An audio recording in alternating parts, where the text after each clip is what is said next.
We are running 5 kilometers dito. Actually, we're just walking.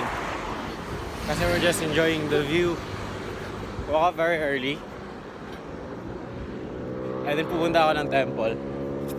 Probably sasakay na ako after I reach the 5 km mark. Ah!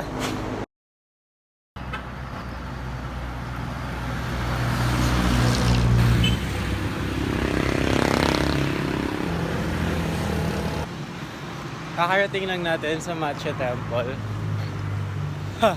Sumakay ako ng jeep. And then it turns out, maling jeep pala yung nasakyan ko. Kaya nag-tricycle na lang din ako. Unfortunately, hindi pa pala sila open. Hindi pa open yung temple. But I took some photos and pictures dito sa labas. And yeah, medyo disappointing yan, hindi tayo nakapasok. Pero baka babalikan natin siya on the next days. Kakagaling ko lang sa temple, yun na nga, hindi tayo nakapasok. Kasi sirado pa daw. But hopefully, mabalikan natin siya.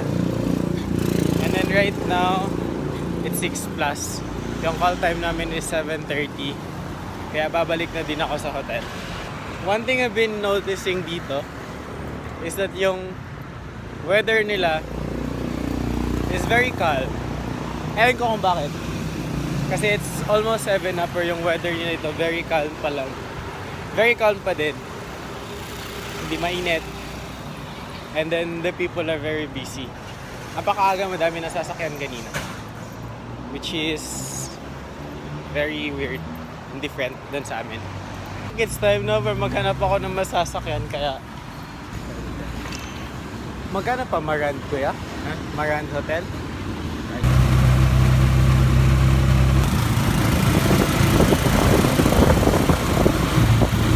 And we're back on our hotel. Masakit yung paa? Oo. Kasi I skip some of my routine sa warm up ko. And I did some cool down walking naman. But I'm gonna show you the view dito. Tingnan nyo.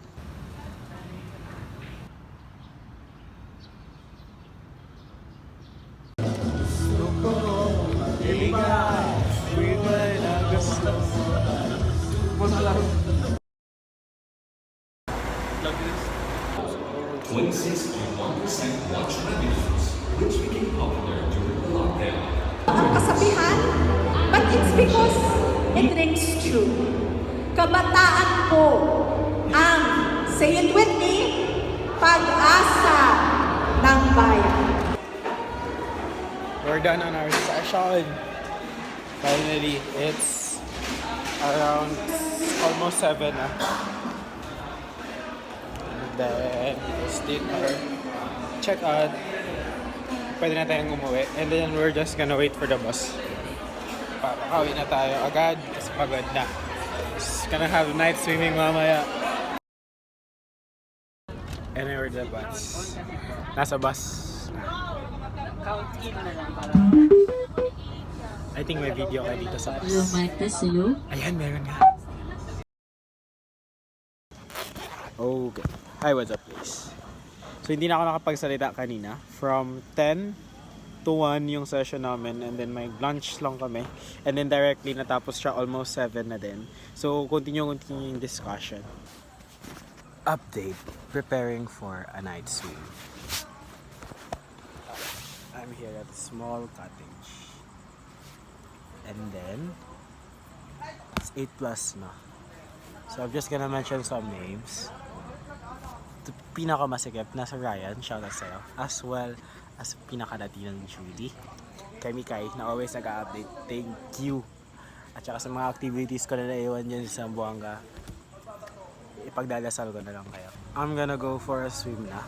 I'm gonna upload the video na lang muna, and then bukas mas madami talagang gagawin sa event bukas.